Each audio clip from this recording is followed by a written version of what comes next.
টানা ২ বছর করেছেন মাঠ পর্যায়ে কাজ, এনেছেন ভূমি অফিসের আমূল পরিবর্তন। এছাড়াও উদ্ধার করেছেন ভূমিদস্যুদের কবলে থাকা অবৈধ দখল থেকে বিপুল পরিমাণ সম্পত্তি, পাশাপাশি আদায় করেছেন শতভাগ রাজস্ব।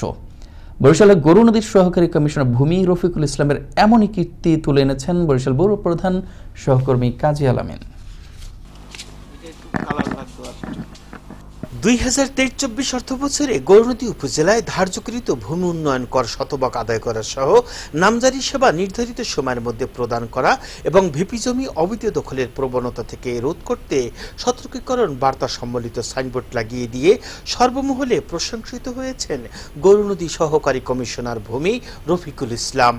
এবং কেউ যদি ভিপি সম্পত্তি ভোগ দখল করতে চায় অবৈধভাবে, সেক্ষেত্রে যেন অন্তত আশেপাশে মানুষ সচেতন হয় এবং সেক্ষেত্রে তাদেরকে ওই সম্পত্তি অবৈধ দখল থেকে উদ্ধার করাটা আমাদের জন্য দ্রুত এবং সহজতর হবে।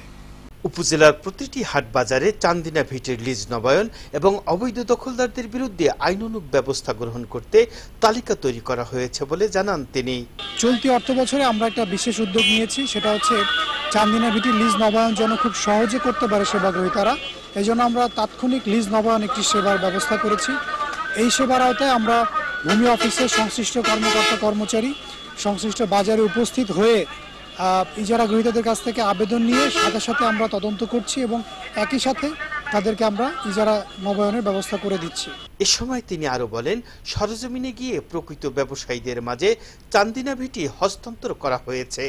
যখন সরজমিনে বাজারে গিয়ে সেবাটা দিচ্ছি, তখন কোন ব্যবসায়ীগণ আসলে প্রকৃতপক্ষে ব্যবসায়ী নন এবং যারা আসলে কাগজে কলমে লিজ গ্রহীতা কিন্তু আসলে ব্যবসায়ী নন, তাদেরকে আমরা তাদের লিজ বাতিলের জন্য আমরা চিহ্নিত করতে পারছি।